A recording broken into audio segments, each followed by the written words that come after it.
Good morning, ladies and gentlemen. This is your global news roundup for March 22, 2026, bringing you the top headlines dominating newspapers, television screens, and digital feeds around the world today. The world is waking up to escalating tensions in the Middle East, where the ongoing US-Israel-Iran conflict has entered a critical and dangerous phase. From missile exchanges targeting nuclear sites and cities to threats of further escalation, the conflict is reshaping global security, energy markets, and geopolitics. Let's dive into the major stories making the front pages and primetime broadcasts. Domestically in the U.S., the partial government shutdown has reached day 36, causing chaos at airports with long security delays. President Trump has threatened to deploy ICE agents to airports to help clear backlogs and has vowed to arrest illegal immigrants if Democrats don't fund DHS fully. This standoff is compounding economic pressures from the energy crisis. Elsewhere, the Houthis in Yemen have signaled all options are on the table, potentially joining Iran more directly against Israel and the U.S. Saudi Arabia has declared several Iranian embassy staff persona non grata amid the diplomatic fallout. In related developments, questions swirl about potential U.S.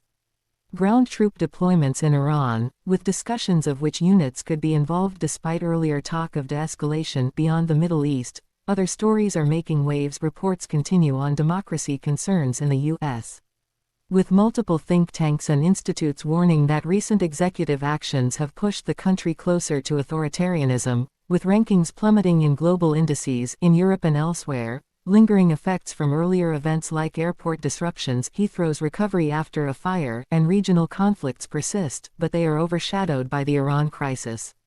The economic ripple effects are profound. Oil prices surging, airlines cutting routes, global shipping rerouting at enormous cost, and fears of broader recession if choke points remain blocked. Diplomats and analysts warn this could spiral into a wider regional or even global confrontation if the 48-hour deadline passes without resolution. In other news, Cuba has rejected a U.S.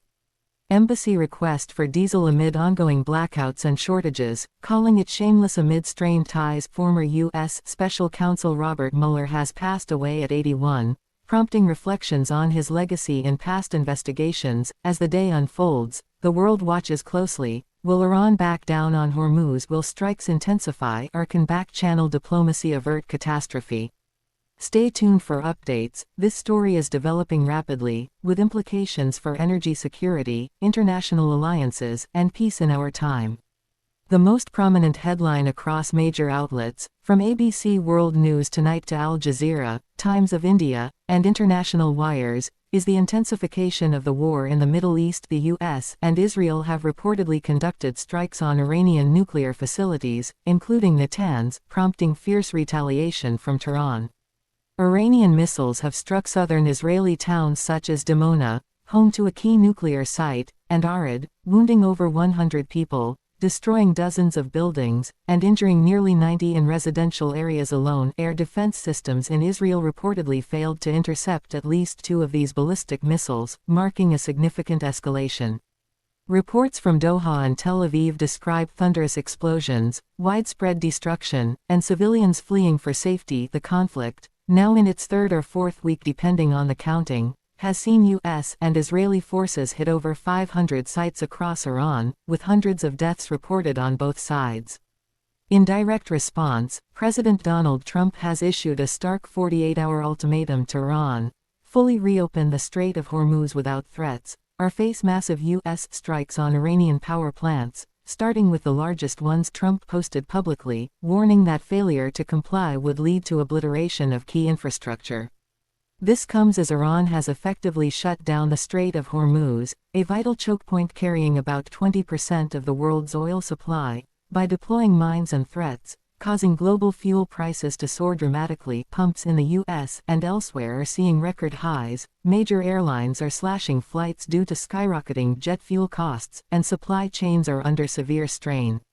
Over 20 countries, including key allies, have united to safeguard shipping lanes and oil trade routes through the strait, condemning Iran's blockade and pledging coordinated efforts to restore safe passage. Further afield, Iran has tested advanced missile technology in a suspected long-range strike attempt on the US-UK military base at Diego Garcia in the Indian Ocean.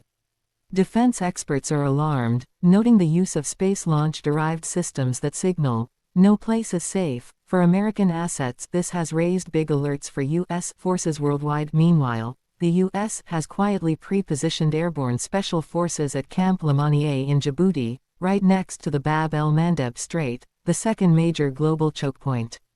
With Hormuz already closed, fears are mounting that Houthi forces in Yemen could close Bab el-Mandeb simultaneously, triggering an unprecedented energy and trade shock with no modern parallel. Thousands more U.S. Marines and additional warships are heading to the region, even as Trump has hinted at possibly winding down operations if objectives are met, though reports suggest no clear endgame yet.